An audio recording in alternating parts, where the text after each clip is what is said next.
मंगलम भगवान विष्णु मंगलम गरुड़ध्वज मंगलम पुंडरीकाक्ष मंगलाय तनोहरि। आप सभी को देवशनि एकादशी व्रत की बहुत बहुत शुभकामनाएं। और साथ ही इस व्रत का क्या महात्म्य है, इसकी क्या कथा है, इसके बारे में विस्तृत जानकारी हम आपको देंगे। साथ ही देवशनि एकादशी से चातुर्मास्य व्रत प्रारंभ हो चुका है। ये आज 17 जुलाई से प्रारंभ होगा और सीधे आपके 12 नवंबर देव प्रबोधिनी एकादशी के दिन चातुर्मास्य व्रत समाप्त होगा। इस दौरान क्या करना चाहिए, क्या नहीं करना चाहिए, इस सब के बारे में हम जानकारी आपको देंगे और साथ ही एकादशी व्रत की कथा भी सुनाएंगे। चलिए साथ में भगवान नारायण के दर्शन के साथ ही इस व्रत की कथा को भी सुनते हैं। जय श्री राम।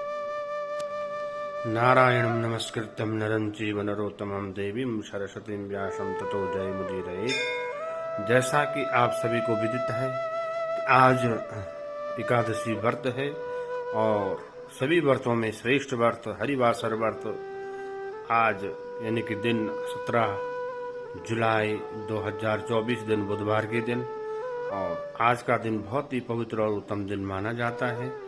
इस व्रत में बड़ी ही श्रद्धा पूर्वक और विधि विधान से जो इस व्रत को करते हैं उनकी सारी मनोकामनाएं पूर्ण हो जाती हैं।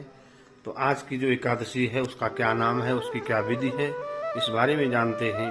तो भगवान ब्रह्मा जी से पूछा देवर्षि नारद ने, हे भगवान, हे पितामह, हे पिताजी, आप आषाढ़ मास की शुक्ल पक्ष की एकादशी के बारे में बताइए, उसका क्या विधान है, उसके क्या महात्म्य है। ब्रह्मा जी ने कहा, हे नारद, हे देवर्षि, आषाढ़ मास के जो शुक्ल पक्ष की एकादशी है उस एकादशी का नाम देवशनि एकादशी है। और इस एकादशी में भगवान नारायण की पूजा, षोडशोपचार पूजन किया जाता है। इसमें प्रातःकाल जो व्रती हैं वो उठें और भगवान सबसे पहले अपने नित्य कर्म से निवृत्त होकर के स्नान करें और फिर भगवान का भी वैसे ही स्नान कराएं और विधि पूर्वक से शालिग्राम से लेकर के भगवान का जो विग्रह है उसका षोडशोपचार पूजन करें, वस्त्र अलंकार से भगवान को आच्छादित करें और साथ में भगवान को विभिन्न प्रकार के फलों का भोग लगाएं और भगवान का गुणों का गान करें और विधि पूर्वक से इस व्रत की कथा को सुने। तो इस व्रत का विधान है, कहते हैं कि देवशनि एकादशी के ही दौरान चातुर्मास्य व्रत का भी प्रारंभ हो जाता है। पुराणों के अनुसार, शास्त्रों के अनुसार चातुर्मास्य में जो मांगलिक कार्य हैं वो बंद हो जाते हैं, लेकिन जप, अनुष्ठान, देव पूजा, यज्ञ, व्रत, कथाएं, पुराणों की कथाएं, इनको करने से एक अश्वमेध यज्ञ के फल की बराबर प्राप्ति हो जाती है। तो इस चातुर्मास्य में विधि पूर्वक से जो भगवान का पूजन करते हैं और अपने नियमों का पालन करते हैं उनकी सारी मनोकामनाएं पूर्ण हो जाती हैं। एक और बात, ये जो आज से चातुर्मास्य का व्रत लग रहा है, इसमें कहते हैं कि भगवान नारायण ने एक समय जब राजा बलि ने देवताओं पर आधिपत्य प्राप्त कर लिया तो सारे देवता बड़े ही वो हो गए, दुखी हो गए, कैसे कि इस बलि के अधिकार को हम दूर करें। तो भगवान विष्णु के पास गए और विष्णु भगवान सीधे राजा बलि के उसमें गए और राजा बलि से कहते हैं कि ब्राह्मण के रूप में गए और राजा बलि से कहते हैं कि मुझे 3 पग भूमि चाहिए। राजा बलि बिना सोचे ही बिचारे 3 पर भूमि का संकल्प कर देते हैं और भगवान अपना इतना विराट रूप बना लेते हैं कि उसी विराट रूप से दोनों पगों से ही समस्त भूमंडल को, एक पग से आकाश के मार्ग को, दूसरे से पृथ्वी के मार्ग को नाम लेते हैं। फिर राजा बलि से कहते हैं कि तीसरा पग मैं कहाँ रखूं। तो वहां पे राजा बलि कहते हैं कि हे भगवान, आप तीसरा पग मेरे सिर पर रखें। तो राजा बलि को जब ऐसे सिर पर रखा तो उसका जो आधिपत्य था उसको समाप्त किया। और लेकिन राजा बलि के इस भक्ति भाव को देकर के भगवान अति प्रसन्न हुए और कहते हैं, हे राजा बलि, कुछ मुझसे जो मांगोगे मैं आज तुम्हें दूंगा। भगवान से राजा बलि ने कहा, हे भगवान, आप मेरे ही यहाँ पे रहे द्वारपाल बन करके ब्राह्मण के रूप में। तो भगवान वहाँ पे रहे। तो उससे देवता और माँ लक्ष्मी अति दुखी हुए। वहाँ पे माँ लक्ष्मी पुनः एक स्त्री के रूप में जाती हैं और राजा बलि से वहाँ पे रक्षा सूत्र बांधती हैं, और वो रक्षा सूत्र था जो रक्षाबंधन का दिन आता है, उसी दिन वो रक्षा सूत्र बांधती हैं। बदले में राजा बलि से कहते हैं कि हे बहन क्या चाहिए तुम्हें? तो वहां पे राजा बलि के कहने पर माँ लक्ष्मी कहती कि मुझे आपके यहाँ पे जो ब्राह्मण हैं वो चाहिए। तो राजा बलि अपने प्रतिज्ञा के पक्के थे, वो दे देते हैं, लेकिन साथ में भगवान से कहते हैं कि हे भगवान आपको मेरे यहाँ पे आना पड़ेगा। तो यहाँ पे भगवान जब वचन देते हैं तो ये चातुर्मास यानी देव शनि एकादशी के दिन से 4 महीने भगवान पृथ्वी जो अन्य जगहों की जो सत्ता है वो भगवान शिव जी को सौंप देते हैं, और 4 महीने शयन मुद्रा में भगवान बलि के यहाँ पे चले जाते हैं। तो ठीक कार्तिक मास की जो शुक्ल पक्ष की हरि प्रबोधनी एकादशी आती है, उस दिन भगवान पुनः अपने पदभार को ग्रहण करते हैं, और उस दौरान ये 4 महीने शिव जी सारे कार्यभार को देखते हैं। तो ये जो देव शनि एकादशी है बहुत ही उत्तम और फलदायक है। साथ ही चातुर्मास में कहते हैं जो अपने एक जो भोजन में जो प्रिय वस्तु है उन प्रिय वस्तुओं का भी त्याग करें तो उससे भी बहुत ज्यादा फायदा होता है।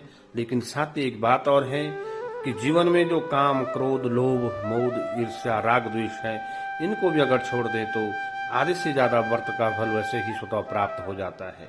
तो ये चातुर्मास और देव शनि एकादशी का ये विधान बहुत ही उत्तम है। भगवान नारायण की पूजा का विधान बहुत ही उत्तम है। अब ब्रह्मा जी नारद जी से कह रहे हैं, इस देव शनि एकादशी की मैं तुम्हें कथा सुनाता हूँ। एक समय की बात है कि सतयुग की बात है कि मानधाता नाम के एक राजा थे। वो अपनी प्रजा का पालन पुत्र की भांति करते थे, बड़े ही धर्मात्मा राजा थे। लेकिन देव योग से एक बार उनकी प्रजा में अकाल पड़ गया, तो बड़े ही चिंतित हो गए राजा की अकाल कैसे पड़ गया। बहुत सारे उपाय किए लेकिन कुछ नहीं हुआ। कहते हैं कि उन्होंने अपने घोड़े में बैठकर के जंगल की ओर प्रस्थान किया। ऐसे जा रहे थे, विचार कर रहे थे, तो सामने देखा कि अंगिरा ऋषि का आश्रम है। आश्रम में गए, ऋषि को प्रणाम किया कि भगवान मेरे प्रजा में इस समय अकाल पड़ा हुआ है और मुझसे कुछ भी नहीं हो पा रहा है, मैं क्या करूं? तो अंगिरा ऋषि बड़े ही तत्वज्ञ थे, धर्मात्मा थे। वो अपने आत्मज्ञान से देखते हैं कि किस कारण से राजा के राज्य में अकाल पड़ा है। तो वो राजा से कहते हैं कि हे राजन, तुम्हारे यहाँ पे एक पापी तप कर रहा है, अगर वो उस तप को छोड़ दे, आप उसे मृत्यु दंड दे दे तो तुम्हारे राज्य का अकाल दूर हो जाएगा। तो राजा मानदाता बड़े धर्मात्मा थे। वो क्या कहते हैं कि हे भगवान, हे ऋषि महाराज, मैं कैसे एक तपस्वी को कैसे मारूं? उसके लिए कोई ऐसा सरल उपाय बताएं कि वो तपस्वी भी बच जाए और मेरे राज्य का अकाल भी दूर हो जाए।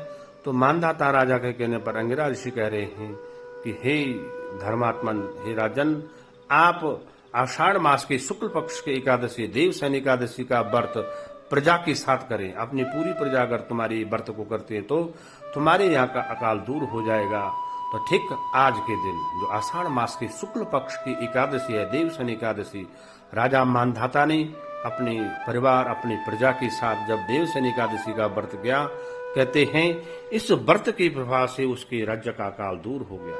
तो इस एकादशी का सार यही है कि हमारे जीवन में जो भी परेशानी आती हैं, जो भी विपदाएं, कष्ट आती हैं, या हमारे जीवन में कोई भी कमी है, अगर भगवान के प्रति सच्ची श्रद्धा है, सच्चा भाव है, तो भगवान उसको दूर अवश्य कर देते हैं। राजा ने उस तपस्वी का भी वध नहीं किया, और एक सरल उपाय था। वो क्या था? एकादशी का व्रत करने के बाद राजा को वो सब कुछ प्राप्त हो गया एक एकादशी के प्रभाव से। तो निश्चित ही श्रद्धा भाव से, भक्ति भाव से जो भगवान का व्रत करते हैं उनकी सब मनोकामनाएं पूर्ण हो जाती हैं।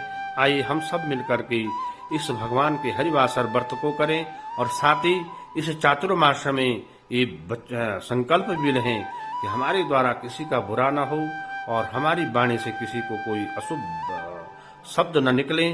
और इसमें संकल्प लें कि सबसे बड़ी बात है कि जो हमारे मन के जो 4 विकार हैं, काम, क्रोध, लोभ, मोह, इनका कोशिश करें कि इनमें से त्याग करें, तो तभी जाकर के व्रत का भी फल प्राप्त होता है और भगवान की भी अति कृपा होती है।